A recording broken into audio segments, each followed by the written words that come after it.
with me to Pinas. Pauwi na nga ako't lahat, hindi pa rin ako nakaisa. Nayopak talaga, Mima. Si Aling Judith ay nagwawala na. Anyway, namili ako ng maraming pasalubong. Para iyan sa mga packer. Sasarap kasi ng kanilang dessert. Lalo na yung mga chocolate. Yan yung mga kanafe na yung pirut. Ang sasarap, Mima, ha? Kung dati Japan ang panalo sa chocolate, aba ang Dubai ay lumalaban na. Kakaiba nga din pala ang kanilang perfume pero hindi ko bet. Medyo natatapangan kasi ako, Mima. Tinutupi ko tong malinis, palatandaan siya. Normally kasi si ate ang nag-a-unpack sa akin. Eto yung mga outfit na di ko nagamit. Nagkamali ako na isama ko ang pink. Eto naman yung malilibag. So hindi ko na nga siya tinutupi. Bukod sa tinatamad ako, palatandaan din iyan. Para malaman ni ate ang malibag sa hindi. O syempre, Miss Chung Glass Skin Facial Serum. Sobrang init sa Dubai, ha? Hindi pwede mawawala si Miss Chung Sunblock Cream. Matutusta ka talaga. Anyway, sobrang ganda ng Dubai. Pero hindi warm ang mga tao, Mima.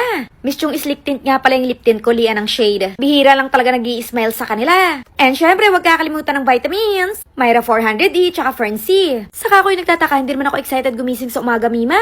Sobrang init nga dito, kaya nagdagdag pa ako ng Miss Chung Glow Mist. Glowing ka na dyan, SPF 50 pa. Ayan yung inispray ko sa face. Medyo commercial na kasi dito, Mima. Hindi katulad sa ibang bansa.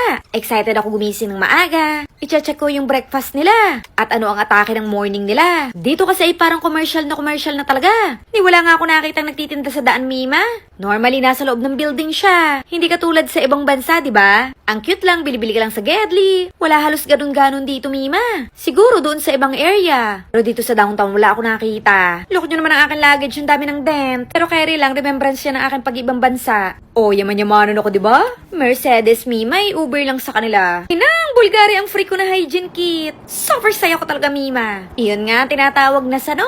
Aba nga naman, kakaiba tong eroplano na to, may pamatres pa. Look nyo naman, pil ni Dudong, Mima. Hindi na nga ako nagpalagay at komportable naman ako nang wala.